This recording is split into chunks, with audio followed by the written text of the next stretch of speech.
malam teman-teman. Makasih diundang untuk ikut ngobrol di sebuah forum yang serem ini. Saya bilang serem karena selalu saja menurut saya filsafat adalah sebuah ilmu yang tidak kaleng-kaleng lah. Jadi setiap saya bertemu dengan teman-teman yang entah itu dia memang kuliah di filsafat atau penggemar filsafat, wah itu pasti orangnya dalam-dalam. Nah, jadi di antara semua pemateri yang pernah ngisi di forum ini, mungkin saya adalah yang paling tidak paham materi filsafat secara teori. Nah, kebetulan saya diminta di sini karena saya seorang praktisi. Oke, gimana materinya? Ya, sebelumnya perkenalkan, saya Aji Prasetyo. Saya seorang komikus. Kalau di luar kota saya, teman-teman sosmed, itu tahunya saya komikus. Jadi mungkin di phonebook mereka, kalau mereka punya nomor saya, mungkin akan ditulis Aji Komik. Gitu. Tapi kalau teman-teman di Malang, biasanya nulis Aji Biola, karena mereka kebanyakan tahunya saya seorang musisi. Sebenarnya profesi saya yang sebenarnya berarti apa dong? Gitu.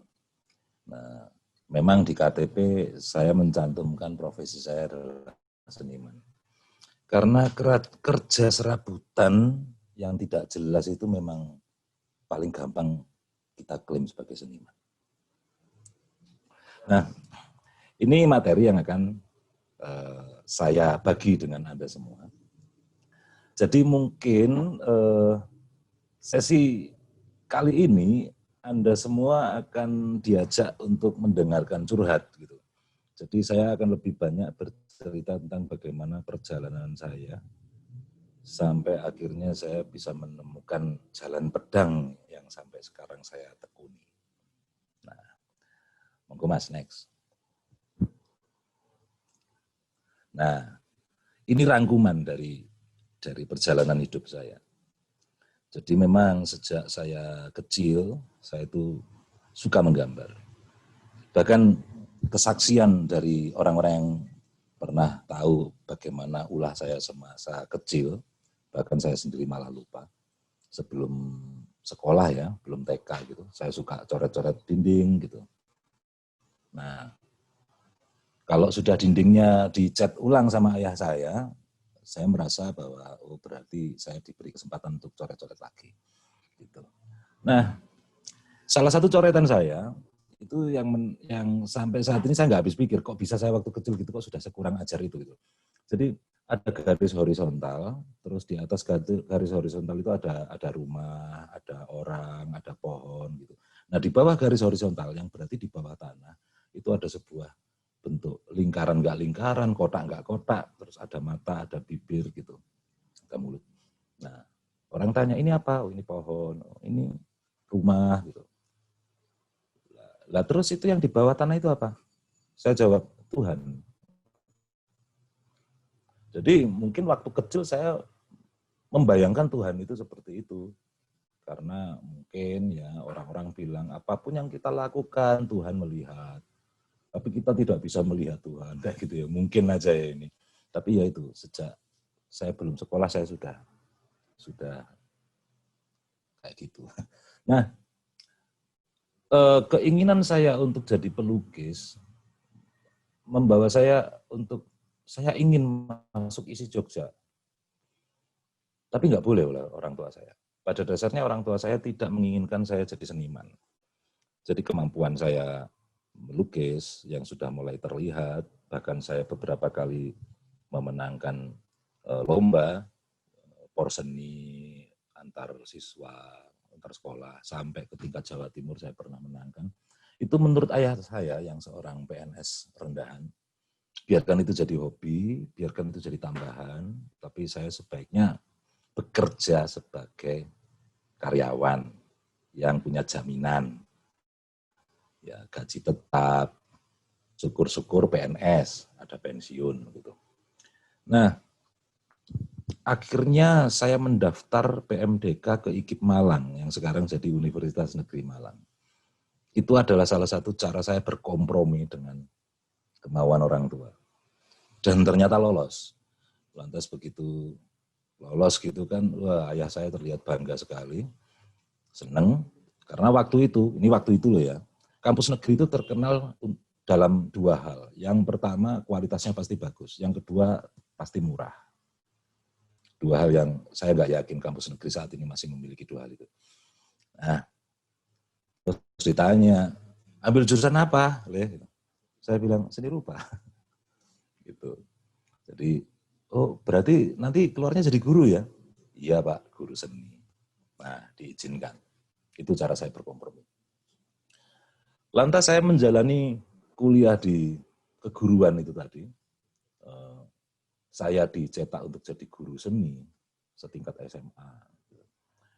Lama-lama saya malah memang menikmati dan saya pikir mending saya jadi guru aja deh. Kayaknya passion saya ke situ. Nah, tapi masalahnya saya nggak tuntas. Saya kuliah nggak tuntas dan akhirnya saya nggak punya ijazah, tidak mungkin saya bisa jadi guru. Saya malah akhirnya banting setir jadi musisi. Sebuah bakat yang baru saya pelajari begitu saya remaja. Lebih tepatnya waktu kuliah.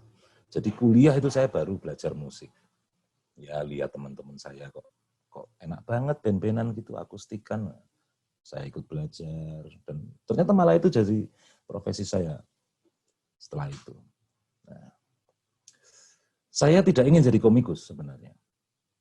Karena bayangan saya waktu saya masih ingin jadi pelukis, saya membayangkan kayak Jehan Sukmantoro atau kayak Joko Peke atau yang lebih ekstrim lagi seperti Avandi gitu, melukis sebidang kanvas cuma berapa jam atau bahkan mungkin nggak sampai 1 jam, harganya melangit gitu. Sedangkan komik kalau saya lihat gambarnya itu cuma di kertas, panel kecil-kecil harus penuh, betapa melelahkan itu, dan secara materi nilainya nggak fantastis. Kita beli komik harga berapa sih? Gitu. Jadi saya sama sekali tidak terpikir untuk pengen jadi komikus. Menurut saya sebagai seorang penggambar itu bukan bidang yang seksi. Gitu. Tapi belakangan saya baru merasa sepertinya saya yang paling cocok malah justru jadi komikus atau kartunis. Pertanyaannya kenapa? Nah, ayo kita lihat berikut ini.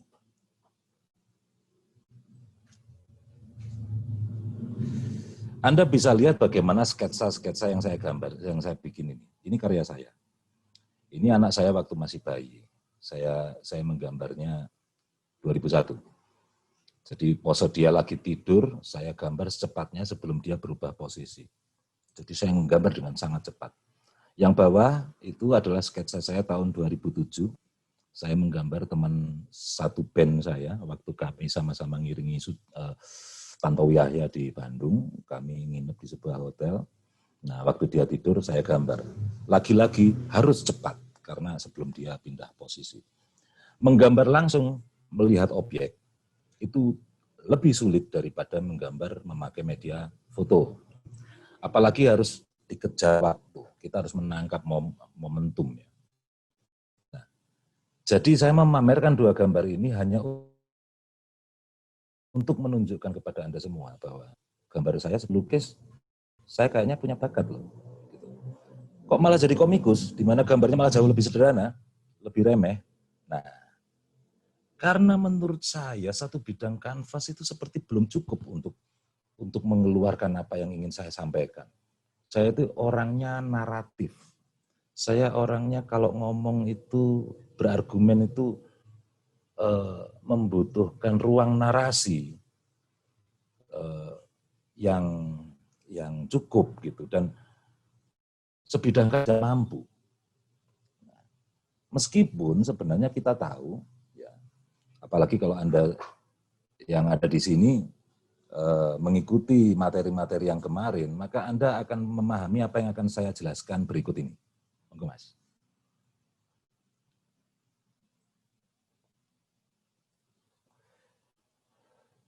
Nah, coba Anda lihat perbandingan dua lukisan ini. Lukisannya Kedua pelukis ini sama-sama melukis sebuah peristiwa yang sama, yaitu tertangkapnya Pangeran Diponegoro. Yang atas adalah lukisan karya Pieneman, gitu, pelukis Belanda.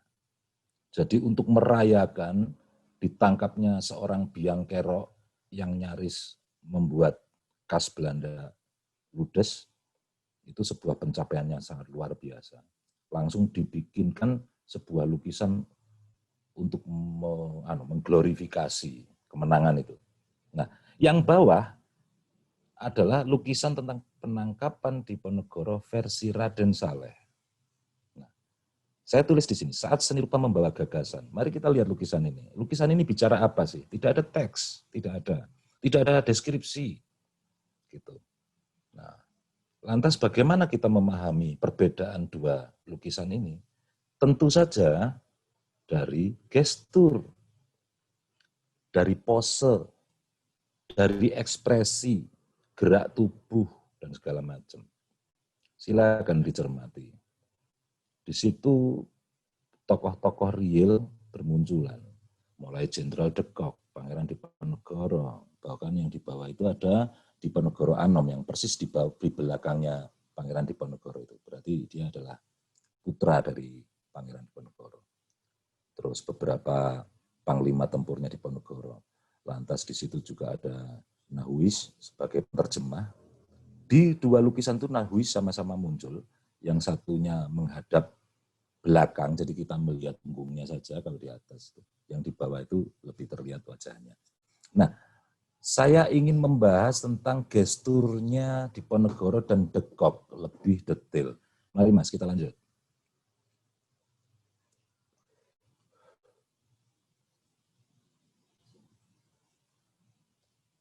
Gambar berikut ini akan lebih memperjelas. Next, Mas. Oke. Nah, loh, kebablasan. Nah, ini. Mari kita lihat gesturnya de Kock. Gitu. Versi Pieneman memperlihatkan de Kock dengan sangat congkaknya menuding ke arah kereta. Seakan-akan kalau ada dialog di sini kan dia ngomong bawa orang ini masuk kereta, bawa pergi. Yang satunya, gestur de Kock dengan santun mempersilahkan Diponegoro untuk masuk ke kereta. Nah, jelas dua lukisan ini membahas peristiwa yang sama, tapi dengan penceritaan yang berbeda.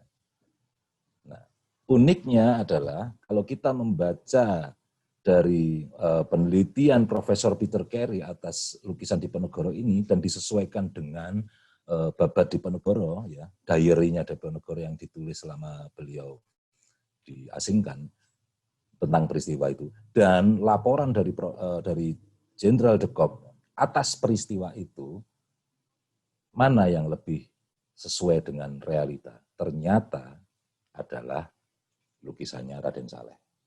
Gitu. Nah, kalau ingin tahu ya nanti bisalah, silakan Anda cari karyanya Profesor Peter Carey. Mungkin di bukunya berjudul Asal-usul Perang Jawa, nanti ada bab yang membahas tentang lukisan ini. Kalau kita bahas di sini nanti kepanjangan. Nah, intinya di situ bahwa di era tahun segitu, lukisan itu sebenarnya juga bisa membawa sebuah pesan. Dari gestur sudah kelihatan. Bahwa Raden Saleh membantah dari lukisan Pieneman. Lukisan dibantah lukisan, keren kan? Gitu. Jadi bukan lukisan dibantah persekusi, gitu nggak bisa. Nah, ayo kita lanjut.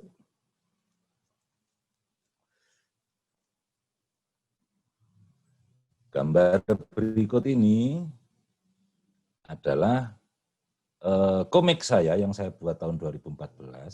Saya bercerita tentang sosok Sentot Prawiro-Dirjo. Jadi gara-gara keasikan mempelajari sejarah Diponegoro lewat buku-bukunya Profesor Peter Carey, Om Hokham, Saleh Jamhari, dan segala macam, akhirnya saya ingin membuat komik tentang Diponegoro. Tapi settingnya, maksudnya settingnya, Perang Jawa di mata saya sangat menarik untuk dikupas. Nah, komik saya yang ini kebetulan bisa membawa saya akhirnya dolan-dolan ke beberapa tempat. Karena komik ini, meskipun saya bikin dalam rangka untuk ikut lomba, dengan harapan menang, lumayan dapatnya duit kalau juara 1. Tapi ternyata kalah, cuma dapat juara 6. Tapi ternyata komik saya yang juara 6 ini akhirnya diapresiasi di antara lain di Indonesia Visual Art Archive di Jogja, didiskusikan di sana. Lantas dibedah juga di Singapura, lantas dipajang juga di Museum Budaya Komik Asia di Penang, dan ikut dibawa untuk diapresiasi di Frankfurt. Nah, sedangkan yang juara 1 sampai 5 enggak tahu nasibnya bagaimana. Jadi menurut saya itu sudah cukup lah, nggak dapat duitnya nggak apa-apa, tapi saya senang. Nah, kenapa saya bikin judulnya Harimau dari Madiun? Karena ternyata tidak semua orang, apalagi orang Madiun bahkan, yang tahu kalau Alibasa Sentot Prawiro Dirjo itu orang Madiun. Semua orang kalau dengar kata Madiun itu cuma identik dengan 2 hal. Kalau nggak PKI ya pecel gitu aja. Nah, dan itu ternyata sangat berpengaruh, sangat berpengaruh pada mentalitas masyarakat Madiun. Saya tahu benar karena saya pernah dibesarkan di sana gitu. Bahkan ada yang mengaku pernah gagal mendapatkan pekerjaan hanya gara-gara dia orang Madiun. Itu kan aneh gitu ya.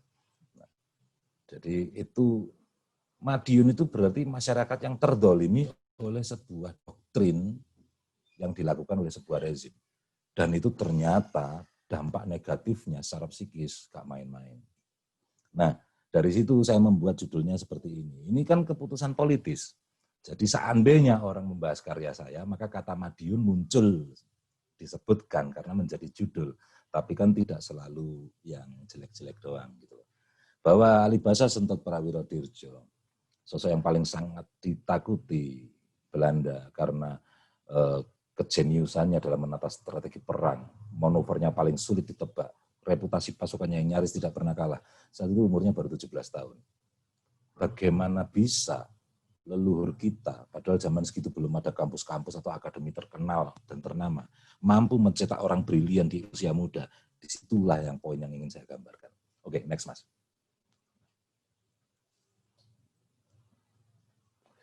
Di sini saya saya menggambar 34 halaman dalam waktu 2 minggu karena ngejar deadline deadline lomba. Jadi gambar saya agak belepotan.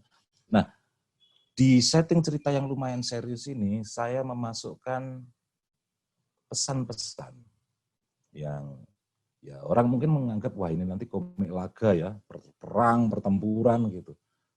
Tapi saya ingin memasukkan renungan-renungan tentang bagaimana bisa pasukan-pasukan elitnya di Ponegoro dengan reputasi yang mengerikan itu ternyata dulunya adalah seorang petani. Mereka para petani.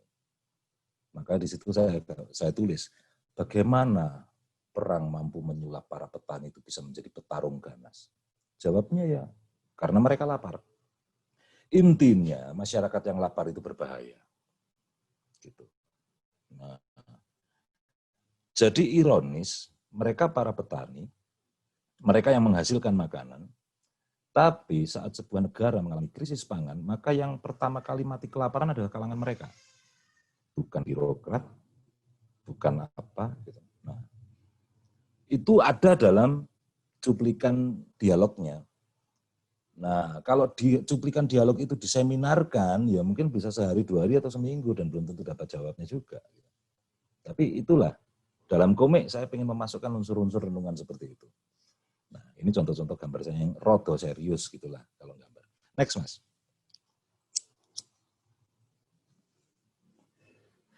Nah, Perang Jawa saya bilang seksi karena banyak sekali hal-hal yang bisa kita pelajari dari Perang Jawa yang ternyata masih relevan sampai saat ini.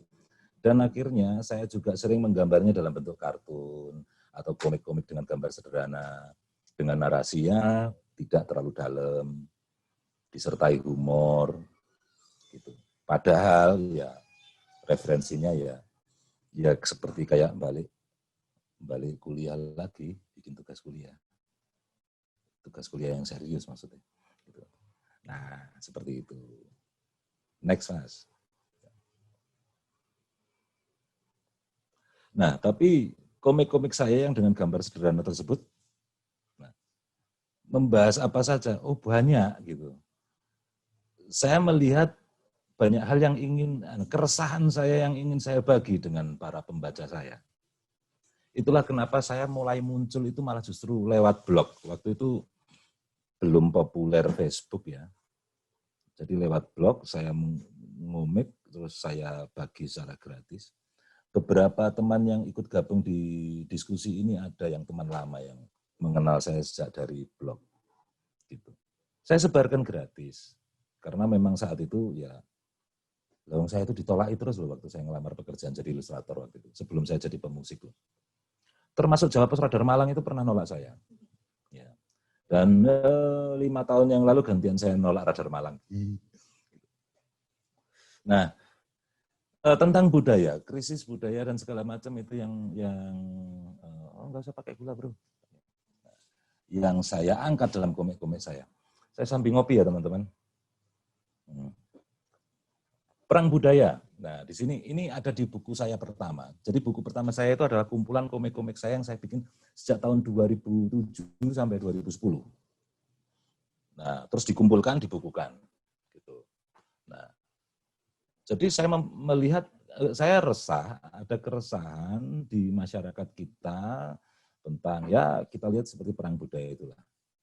Ya, ada budaya dari Barat dan Timur Tengah yang sedang bertarung di sini, dan kita sebenarnya cuma jadi ajang perang mereka saja. Belakangan sebenarnya mereka kan cuma jualan. Jadi dalam perang ekonomi, budaya itu maju duluan sebagai pasukan perintis. Contoh paling gampang gini, mana mungkin Marlboro, rokok merek Marlboro, itu bisa laku di sini seandainya image tentang koboi itu gagah, keren, maco, dan segala macam itu belum masuk dulu ke sini lewat film-filmnya. Gitu. Nah, itu tadi misalnya. Nah, kita kalah dalam hal budaya. Karena kita akhirnya suka makan pizza dan segala macam, padahal orang Italia juga nggak suka makan jengkol gitu. Dari sisi ekonomi jelas kita kalah akhirnya. Gitu. Banyak makanan-makanan yang kita suka berbahan dari gandum, padahal gandum tidak bisa ditanam di sini. Itu adalah kekalahan budaya. Gitu. Nah, coba seandainya orang Eropa suka jengkol, kemana mereka beli jengkol kalau nggak ke kita? Itu akan menjadi kemenangan ekonomi. Nah, itu saya jabarkan lewat gambar-gambar komik saya yang sederhana dan terkesan asal-asalan ini. Next, Mas. Nah, ini komik saya yang pertama memunculkan saya, maksudnya banyak di-share waktu itu. Komik ini sebenarnya temanya adalah dialog imajiner antara saya dengan setan. Gitu. Nah, yang sebenarnya itu adalah otokritik saya terhadap diri saya sendiri, ya sambil nampar yang lain juga gitu. Kenapa kita ya itu tadi, sebenarnya kita itu muridnya setan tapi mengaku memakai nama Tuhan gitu. Nah, itu akhirnya di komik saya, setan menjadi krisis eksistensi dan pengen bunuh diri. Gitu. Bahkan sempat mau menyewa pengacara karena menganggap Tuhan tidak adil. Nah, itu di situ di komik itu saya akhirnya marah loh, kenapa kamu menganggap Tuhan tidak adil? Itu kurang ajar sekali gitu. Dan jawaban setan adalah, ya jelas. Pertama kali aku diperintah menyembah Adam, aku menolak dan langsung dilaknat, pasti aku masuk neraka. Ya jelas toh, membantah perintah Tuhan. Dilaknat lah. Nah, terus dijawab sama setan, aku bantah cuma 1 kali, kalian berapa kali? Ya masih dijanjikan surga, masih dijanjikan pengampunan. Nah, jadi dialog imajiner ini sebenarnya adalah renungan saya sejak remaja sebenarnya. Dan saya lempar lewat komik untuk jadi renungan bersama. Karena gini, kalau saya resah, saya nggak mau sendirian. Saya pengen, ayo resah bareng-bareng. Nek nyantol loh. Gitu. Tapi ternyata banyak yang suka dan akhirnya di-share. Dilihat dari tanda tangannya itu, saya bikin tahun 2008. Jadi awal-awal saya ngomik ya. Next, Mas. Saya sampai lupa, habis ini gambarnya apa. Nah, ini. Jadi, kebablasan, ayo mundur.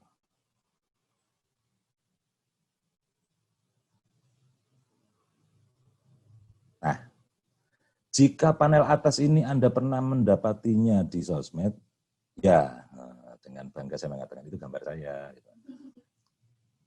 Tapi saya nggak minta royalti. Enggak. Saya bebaskan orang itu ngambil gambar saya, share gambar saya gitu. Tapi panel yang di atas itu terlalu banyak yang pakai meskipun tanpa izin kan saya nggak masalah, asalkan kita satu kubu gitu loh. Masalahnya pernah dipakai oleh kubu yang berbeda dengan saya. Tulisannya diubah atau ditambahi gitu loh. Nah, saya yang mengkritik Islam garis keras malah di gambar itu, di meme itu dipakai untuk menyerang Islam tradisional. Terus saya mikir, wah, kalau kita beda kubu, kenapa kamu pakai gambar saya? Anu ya, nggak ada yang bisa gambar ya di kubu kamu. Oh, gambar haram mas. Oke, ya wis lah sakarepmu gitu. Nah, itu. Monggo mas, next. Ya sebagai info saja tadi panel pertama tadi salah satu yang memakai adalah majalahnya Tebu Ireng. Dipakai jadi cover. Wah, seneng saya. Nah, ini. Jadi kalau Anda tadi lihat gambar pertama di slide itu saya ulang di sini. Ya. Itu saya gambarkan tahun 2008. Inspirasi saya adalah saat saya bertemu dengan keponakan dari Ustadz Ja'far yang jadi Panglima Laskar Jihad di Ambon. Saya tanya, kenapa paman sampean itu malah mengeksekusi, merajam sampai mati, anak buahnya sendiri saat ketahuan zina. Itu oke hukum Islam, tapi kan dilakukan di sebuah negara yang tidak menerapkan hukum Islam, tapi ada KUHP-nya sendiri gitu. Kenapa kok nggak pakai jalan itu, kok malah dieksekusi pakai caranya sendiri? Nah jawabannya begini, menurut orang-orang seperti kami, bagi kalangan kami, adalah wajib meninggikan hukum Allah di atas hukum bikinan manusia. Jika ada yang meninggikan hukum buatan manusia di atas hukumnya Allah, orang itu sudah layak disebut kafir. Terus saya batin, hukum Allah itu nggak ngatur lalu lintas ya kebetulan. Misalnya hukum memakai helm kan nggak ada itu yang turun di Quran atau hadis. Nah kalau terus nggak pakai aturan lalu lintas, ya jadinya begini. Nah, tapi itu kan contoh dari penerapannya bisa dari manapun. Nah, cover kartun ini akhirnya kelak menjadi cover dari buku saya pertama. Nah, saya bikin tahun 2008, jadi cover di buku saya yang terbit tahun 2010, lantas tahun 2014 kejadian yang mirip sekali dengan kartun saya ini terjadi. Dan yang saya tampilkan di sini adalah screenshot dari YouTube. Kalau Anda cari, pakai saja kata kuncinya adalah Kiai ditilang ngamuk gitu. Saya kurang setuju dengan judul ini. Emang nek wis pakai baju putih gitu terus layak disebut kiai gitu. Padahal kiai itu adalah penyebutan yang sangat sakral dari biasanya kalangan Islam tradisional. Jangankan ulama, pusaka pun disebut kiai. Makhluk halus saja ada yang dijuluki kiai. Kerbau miliknya keraton namanya Kiai Slamet. Gitu. Ini kok enak banget. Langsung tahu-tahu disebut kiai. Tapi ya itu tadi kata kunci untuk menemukan video ini. Intinya ada peristiwa yang persis seperti yang saya gambarkan di kartun saya. Sampai sebagian teman mengatakan, weh Mas Aji ini peramal itu. Saya bilang, oke, pekerjaan saya serabutan, tapi untuk meramal saya belum pernah mempelajarinya. Ya siapa tahu bisa jadi profesi juga kan lumayan. Karena lebih bagus lah honornya daripada bikin komik. Nah, oke, next. Ada ramalan berikutnya yang akan muncul juga. Nah, jadi ini kartun saya tahun 2009. Digambarkan di situ, jadi judulnya adalah Gegana Syariah dan Kucing Pelacak. Gitu. Ya, saat anjing pelacak di fatwa najis. Gitu. Nah, barusan ada teman kirim foto ke saya, Mas, kartun sampean jadi kenyataan lagi. Tuh ada kucing tuh sama polisi tuh, gini ditunjukin fotonya. Saya ya lucu, tapi gini, sebenarnya ya bro, saya bilang gitu. Yang lebih ini, ramalan kalau boleh aku bilang ramalan. Ramalanku yang lebih masuk dari kartun ini sebenarnya bukan soal kucing pelacaknya, tapi dari polisi cingkrangnya. Kita tahu sendiri, sekarang aparat keamanan pun sudah dimasuki ajaran-ajaran radikal. Bahkan kan sudah diakui sendiri kalau TNI itu kepapar 4%. Polisinya belum dihitung itu. Banyak itu. Nah, sebenarnya itu yang lebih masuk kalau dibilang ramalan yang jadi kenyataan. Kalau kucing ini mah bonus. Next, Mas.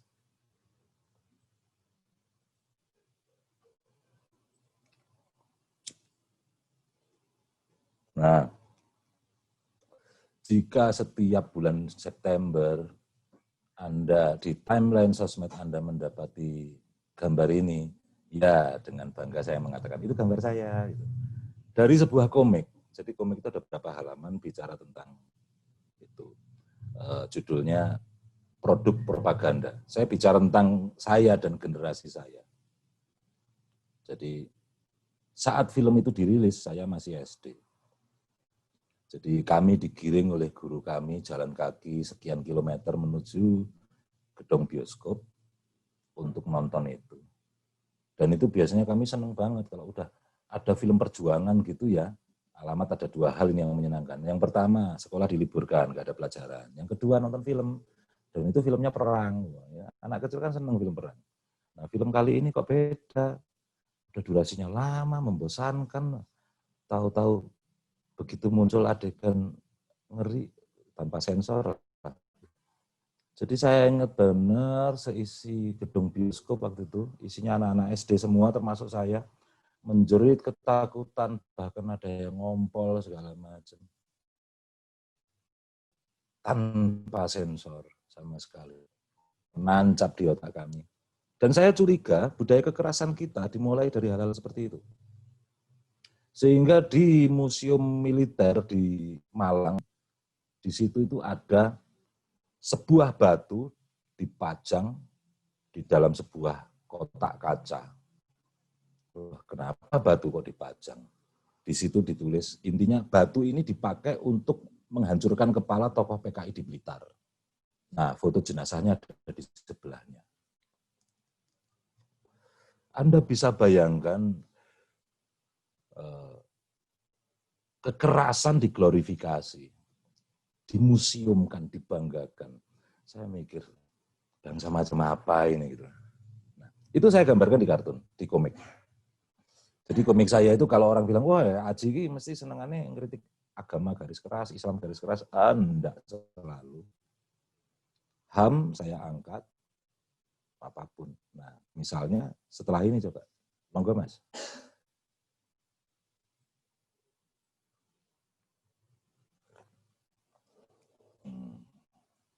Nah, ini adalah potongan adegan dari sebuah komik, di mana saya membela sebuah lokalisasi malah. Bukan sebuah, maksudnya jika lokalisasi itu dibongkar atau ditutup itu saya nggak setuju. Gitu.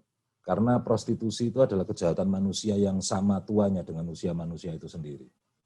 Untuk pengikut agama Samawi coba dihitung berapa nabi diturunkan ke dunia ini dan mana yang bisa menghapuskan prostitusi. Nggak ada. Gitu. Jadi kita kok menjadi merasa lebih hebat dari nabi menghilangkan prostitusi. Dan itu pun hanya dengan cara menutup lokalisasi terus masalah selesai gitu loh. Padahal ternyata PSK-nya malah justru ke jalan-jalan, lebih sulit dideteksi, penyakit seksual semakin mudah menyebar, dan segala macam. Nah ini yang tidak dipikirkan oleh orang-orang. Nah logika itu saya masukkan dalam kotak ini, gambar ini, di bagian ending. Nah, itu kan oke kalau pakai cara mikir mereka, PSK adalah sampah masyarakat. Ya, kalau orang benci sampah kan harusnya juga punya tempat sampah. Malah yang tempat sampahnya yang dihancurkan. Terus sampahnya bersebaran kemana-mana, mereka menganggap masalahnya selesai gitu loh. Itu kan ya nggak bijak. Nah, yang menarik adalah komik saya ini akhirnya dipakai oleh mahasiswa UIN kota tertentu di Jawa Timur untuk melakukan ya gerakan advokasi untuk membela lokalisasi di tempatnya yang mau ditutup. Ini yang menarik. Jadi mahasiswa UIN, bayangin, Universitas Islam Negeri, membela lokalisasi yang mau ditutup. Advokasinya, kampanyenya, memakai komik. Tentu komik saya. Gitu. Jadi saat mereka inbox saya mengatakan minta izin, gini, terus tanya, Kami berarti harus bayar royalti berapa. Saya bilang, sudah dipajang di sosmed itu berarti kan sudah milik publik. Nggak ada copyright, yang ada copyleft. Pakai sesukanya. Gitu. Lanjut, Mas.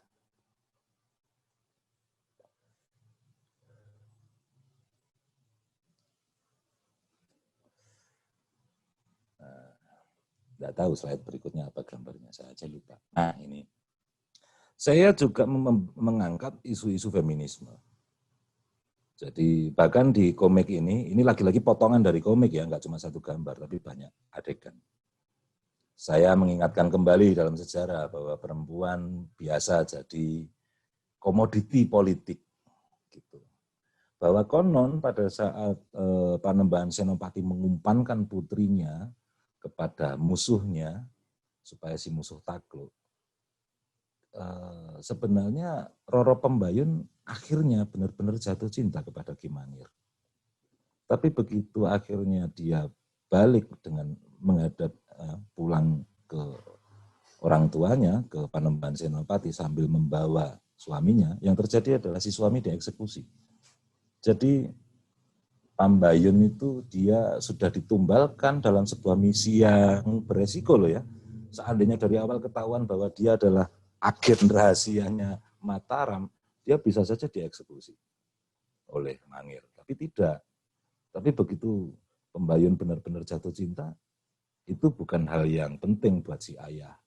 Karena urusan politik lebih penting. Nah, banyak yang saya bahas tentang feminisme.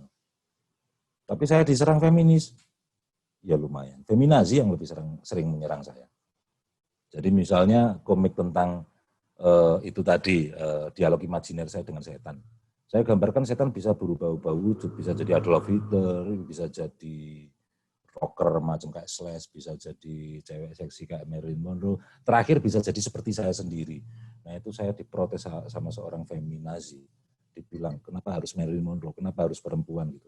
Jadi menurut mereka perempuan itu enggak boleh salah. Gitu. Padahal yang terakhir saya gambarkan setan itu jadi saya sendiri gitu loh. Pak Luis nemen lah gitu. Masih kurang, nggak boleh kalau ada perempuan. Gitu.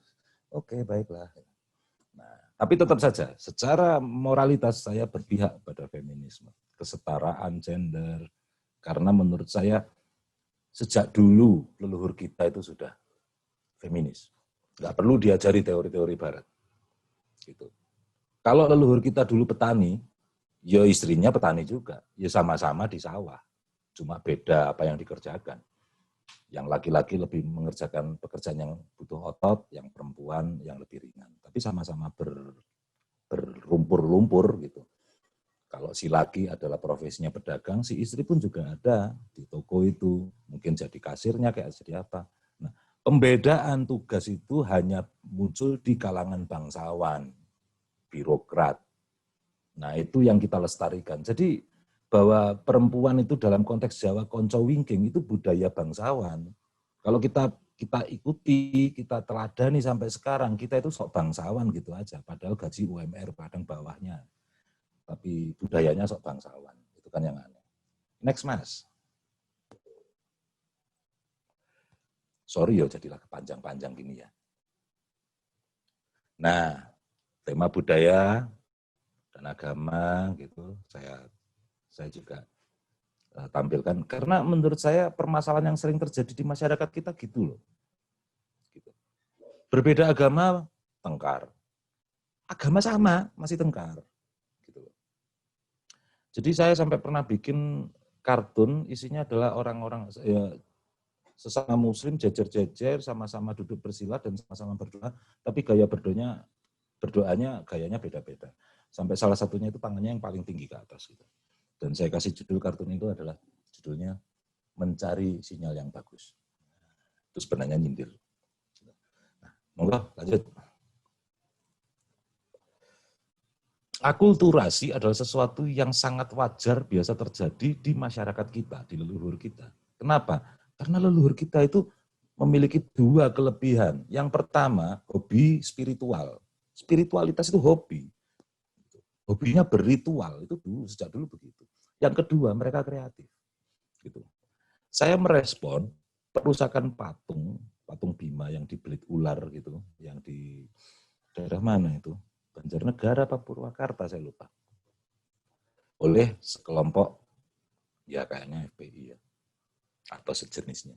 Nah, saya jelaskan di komik ini bahwa kalau ada adegan Bima dibelit ular, itu berarti orang yang tahu cerita wayang, dia tahu bahwa itu menggambarkan lakon Bima Suci atau bertemunya Bima dengan Dewa Ruci. Dewa Ruci itu sosok yang mirip sekali dengan dirinya, tapi bentuknya lebih kecil. Dan sebenarnya cerita wayang itu adalah bagaimana leluhur kita mengajarkan tentang konsep tasawuf. Gitu. Daripada hanya mengandalkan baca Quran atau segala macam yang belum tentu orang cepat paham, dibikinkanlah lakon wayang yang ternyata lebih mudah dipahami. Gitu. Terus gambar yang sebelahnya, itu jangan dikira gambarnya kayak Dedes. Itu Bunda Maria dengan bayi Yesus. Gitu. Itu akulturasi Katolik di Jawa. Anda bisa melihat patung itu di Gereja Ganjuran, Yogyakarta. Gitu. Nah, saya cuma pengen menunjukkan kepada orang-orang yang lebih menyukai pemurnian bahwa masyarakat kita, leluhur kita, mungkin tidak tergolong sebagai pemurni, tapi malah pemodifikasi. Tapi jangan dikira bahwa leluhur kita berarti nggak paham tentang religi, tentang spiritualitas dibanding mereka. Itu congkak namanya. Leluhur kita sudah banyak sekali berkontribusi dalam bentuk ya kerja-kerja spiritualitas, kitab-kitab, ajaran-ajaran, budaya, tradisi, gitu. Next, Mas.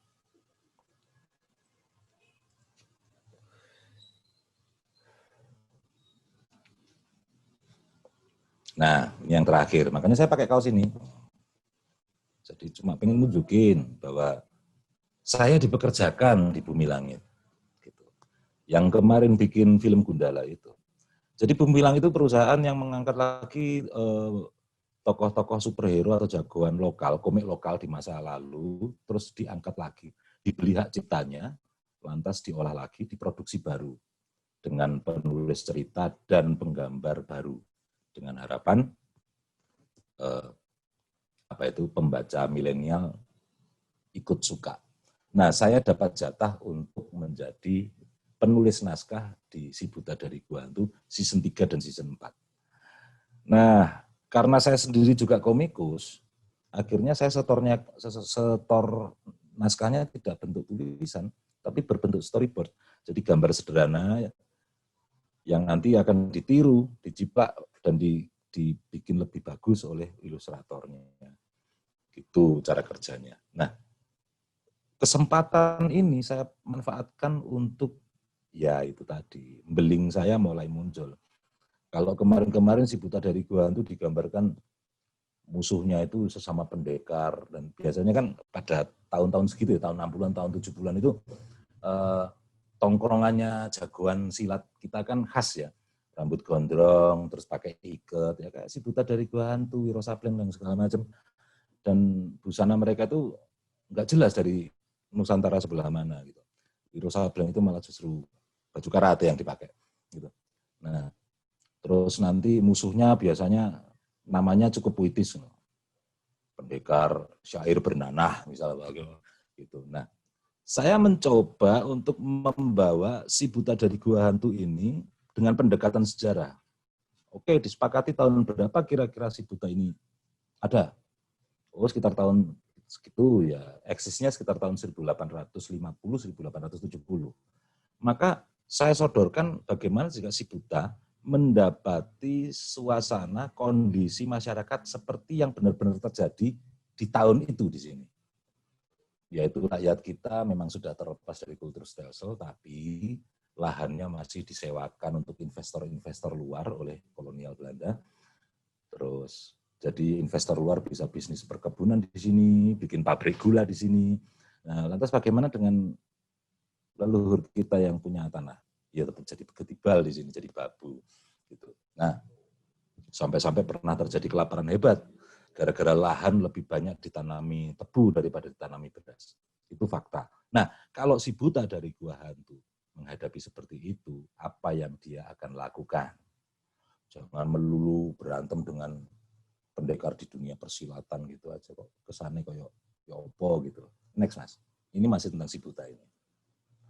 Jadi bagaimana caranya saya memasukkan kritik-kritik itu di genre itu. Oh, langsung penutup udah.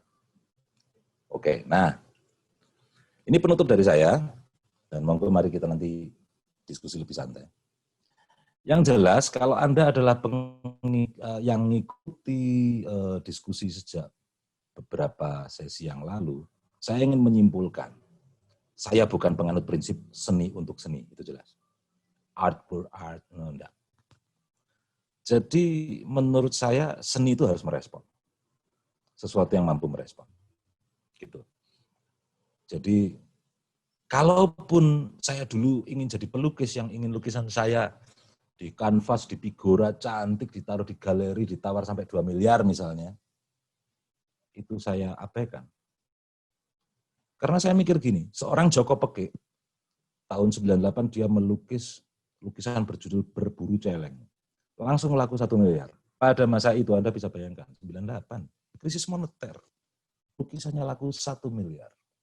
Dikatakan bahwa lukisan itu adalah kritik terhadap kejamnya Orde Baru segala macam bla bla bla bla. Tapi pertanyaannya adalah siapa yang memahami itu dengan lukisan ekspresionismenya seorang Joko Peke? Siapa yang bisa memahami kalau itu kritik? Gitu. Hanya orang tertentu, entah itu kurator, penikmat seni, gitu. Lantas harganya menjadi 1 miliar. Yang bisa beli adalah yang punya duit segitu. Lantas nanti dipasang di galerinya dan dia nikmati sama tamu-tamu. Bahkan di dunia fine art seringkali terjadi kolektor itu belum tentu ngerti seni. Dia perlu tahu, dia perlu diskusi dengan kurator misalnya. Ini lukisannya siapa? Hendra Gunawan. Itu orang hebat. Itu kalau sampean beli sekarang harganya 2 miliar. 2 tahun ke depan harganya 5 miliar itu sangat gampang. Beli. Saat Mayang Sari, wah ini ayo kita masuk ke ranah gosip sekarang. Saat Mayang Sari mendapatkan lukisannya Aris Smith dibelikan oleh Bambang Triatmojo dan dia akhirnya mengumpulkan para selebritis teman-temannya untuk dia pameri. Ini lukisannya Aris Smith. Yang jelas dilihat dari lukisan itu adalah harganya, bukan kerennya di mana. Saya nggak yakin itu si para selebritis itu tahu di mana indahnya lukisannya Aris Smith. Tapi harganya berapa miliar semua tahu. Nah itu. Maka saya banting setir, wah angel gitu, abot gitu. Seorang pelukis kalau nggak kenal kurator atau nggak diambil kurator, kira-kira nasibnya di jalanan. Saya mikirnya gitu. Terus apalah saya, anak yang lulus dari ISI Jogja saja belum tentu karunya bagus, apalagi lulusan IKIP. Nah itu mungkin pikiran saya. Ya. Tapi yang jelas itu tadi, sebidang kanvas tidak bisa menyelesaikan, tidak bisa memenuhi kebutuhan saya dalam bernarasi. Ya lebih baik saya bikin dalam bentuk komik, ntar seandainya dicetak di koran, sekarang dibaca, orang baca langsung paham maksud saya, keresahan saya, mancep di otaknya, besok komik saya jadi bungkus pecel, gak masalah. Yang penting apa yang ingin saya sampaikan, tersampaikan benar. Mulai dari kurator sampai tukang becak paham maksud saya. Itulah kenapa komik, apalagi versi saya, penuh dengan penyederhanaan supaya benar-benar nyampe. Gitu.